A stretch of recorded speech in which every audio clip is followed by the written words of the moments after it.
Nous sommes le 15 octobre 2020. Avant d'aller sur la vidéo, sachez, amis, qu'un jour, un conseiller d'éducation me disait « Dodon, tu es dangereux ». Je lui ai demandé « Mais pourquoi ?» Et il m'a répondu simplement « Parce que tu es convaincant ». Je voudrais ajouter ceci, c'est que si nous sommes dans cette situation, c'est que nous le voulons bien. Et la solution à nos problèmes ne vient ni des États-Unis ni de la Russie, mais bien de tous les Français. Alors si vous êtes insatisfait, écoutez. Naissance d'un contre-pouvoir. Posons le problème. Les plus avertis savent que nous sommes à la fois empoisonnés, appauvris, progressivement asservis depuis des lustres. Chaque citoyen est touché en son corps du sceau de la chimie. Qui démentirait cette affirmation ? Sûrement pas moi, puisque j'ai été empoisonné par le mercure dentaire et j'en ai souffert toute ma vie. Ceux qui en doutent peuvent nous demander les documents sérieux que nous avons établis sur cette trilogie. Et sur ce contexte politico-social actuel, tyrannique, déloyal, orchestré par de nombreuses désinformations mensongères, un véritable conte, voire criminel.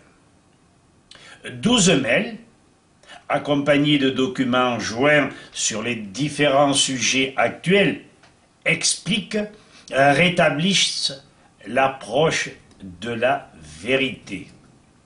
Nous demander les documents. Envoyez votre mail à jacques.dodon, @orange.fr. Vous le savez, et j'ai peu d'amateurs. Je m'en fous, hein, parce que si vous ne voulez pas régler le problème, je ne le réglerai pas tout seul. Résolution de ce casse-tête. De ce casse-tête, oui, c'est un casse-tête. Afin de faire échec à des lois inconstitutionnelles. Depuis le décret Valls du 5 décembre 2016, réunion du pouvoir exécutif, ou plutôt du pouvoir judiciaire au pouvoir exécutif. Des arrêts et décrets fantaisistes, non conformes, car trop souvent sans preuve scientifique, concoctés par des responsables en lien d'intérêt. De plus, un non-respect des procédures administratives.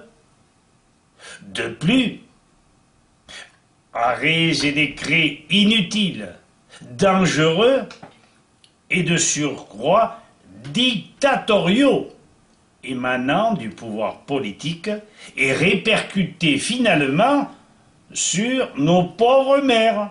Allez, avec le port du masque, la distanciation, le couvre-feu, le confinement, et pourquoi ne pas revenir en 1940, 42.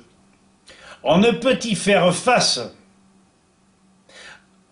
Supprimer le mécontentement général grandissant que par une entente populaire à partir des quartiers, des villages, des villes, afin que, par ce contre-pouvoir pacifique, mais ferme, on puisse faire entendre raison à des édiles qui ne savent plus à quel diable se soumettre, et amorcer un revirement politique lorsque le gouvernement viole les droits du peuple. C'est bien inscrit dans la Constitution.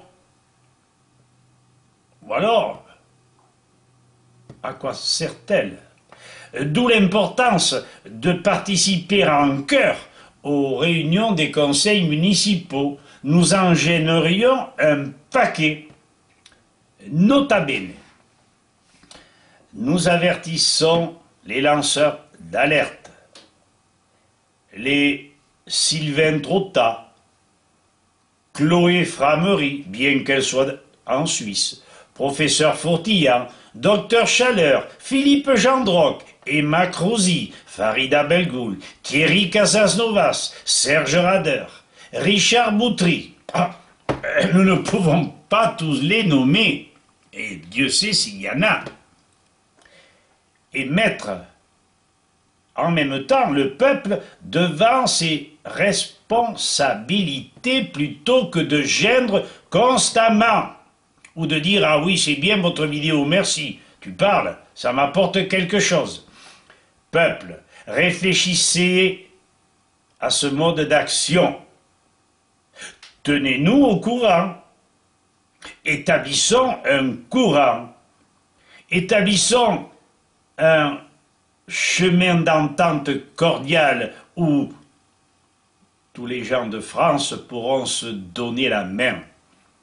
Seules les minorités peuvent transformer les sociétés. Signez nos 3 associations que vous connaissez déjà. Voilà ce que j'avais à vous dire, chers amis.